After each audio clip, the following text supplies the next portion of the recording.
Hello students, welcome to my channel.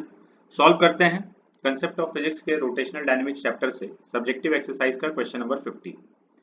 A dumbbell consists of two identical small balls of mass half kg each connected to the two ends of a 50 centimeter long light rod.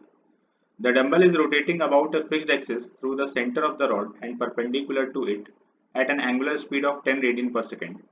An impulsive force of average magnitude 5 Newton acts on one of the masses in the direction of its velocity for 0.1 second. Find the new angular velocity of the system.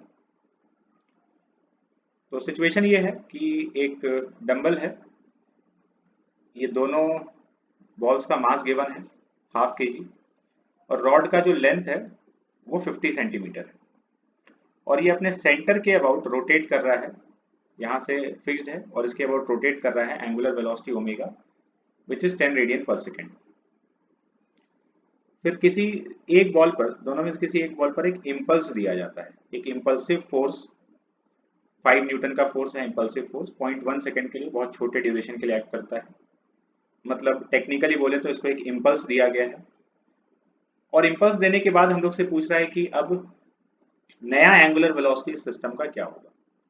और impulse किस direction में दिया गया है, जो उसका velocity का direction था उसी डायरेक्शन में दिया गया है। तो जैसे ये एंगुलर वेलोसिटी हम लोग यहाँ एंटी क्लॉकवाइज शो किए हैं, तो ये वाला बॉल ऊपर जा रहा है और उसी डायरेक्शन में इसको इम्पल्सिव फोर्स दिया गया है। तो सॉल्व करते हैं। यहाँ पर हम लोग जो इक्वेशन यूज करने वाले हैं इसको सॉल्व करने के लिए, वो है ये वाला equation, angular impulse equal to change in angular momentum. इस इक्वेशन को हम लोग यूज करेंगे। तो यूज करने के पहले हम लोग लीनियर इम्पल्स कैलकुलेट कर लेते हैं। Linear impulse J, that is force into time. Impulsive force अपना 5 न्यूटन था और टाइम 0.1 सेकेंड के लिए एक्ट किया, डेल्टा टी 0.1, तो ये इम्पल्स आ गया। अब हम लोग यूज कर रहे हैं angular impulse equal to change in angular momentum. तो एंगुलर इम्पल्स, जैसे यहां पर अगर J लगा है, लीनियर इम्पल्स J, ये सेंटर ऑफ द रॉड के अबाउट ये इक्वेशन लिख रहे हैं, angular impulse equal to change in angular momentum. तो सेंटर ऑफ द रॉड से कितने डिस्टेंस पर ये इम्पल्स एक्ट किया, L/2 डिस्टेंस पर। तो यहाँ पर इम्पल्स लगा J का value F into delta T है, तो J इंटू ये वाला डिस्टेंस L/2, तो ये टर्म हो गया एंगुलर इम्पल्स। जैसे फोर्स से टॉर्क लिखा जाता है, बिल्कुल उसी तरीके से लीनियर इम्पल्स से एंगुलर इम्पल्स लिखते हैं। तो J into L/2 is angular impulse equal to change in angular momentum. Impulse देने के बाद इसका angular velocity suppose omega dash हो चुका है फाइनली, और इनिशियली ओमेगा था। तो final angular momentum I into omega dash, तो इसका मोमेंट ऑफ इनर्शिया कितना हो गया, ये L/2 डिस्टेंस पर है, तो इस पार्टिकल का मोमेंट ऑफ इनर्शिया हो जाएगा m इंटू L/2 का स्क्वायर। तो ये m इंटू L/2 का स्क्वायर एक बॉल का मोमेंट ऑफ इनर्शिया है, इंटू ओमेगा डैश उसका एंगुलर मोमेंटम हो गया।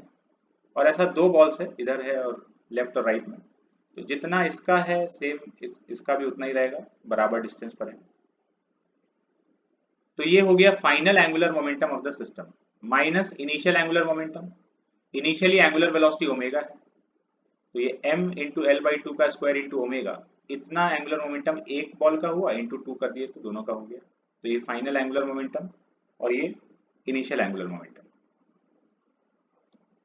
तो यहाँ पर वैल्यूज पुट कर दिए, इम्पल्स का value F into delta T, इसको सिंप्लीफाई कर लिए, तो यहाँ से ओमेगा डैश का वैल्यू आ गया omega plus F delta T upon ml square.